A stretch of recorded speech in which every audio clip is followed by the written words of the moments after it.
بسم اللہ الرحمن الرحیم۔ سیدنا عبداللہ بن عمر کہتے ہیں کہ رسول اللہ صلی اللہ علیہ وآلہ وسلم نے فرمایا، جب تم میں سے کسی کی بیوی اس سے مسجد میں جانے کے لیے اجازت مانگے تو وہ اس کو نہ روکے۔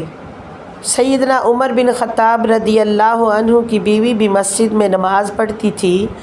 سیدنا عمر رضی اللہ تعالیٰ عنہ نے ان کو کہا، تو جانتی تو ہے کہ میں کیا پسند کرتا ہوں؟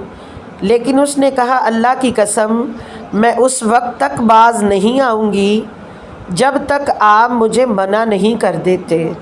پھر جب سیدنا عمر رضی اللہ عنہ کو خنجر مارا گیا تو ان کی بیوی مسجد میں موجود تھی۔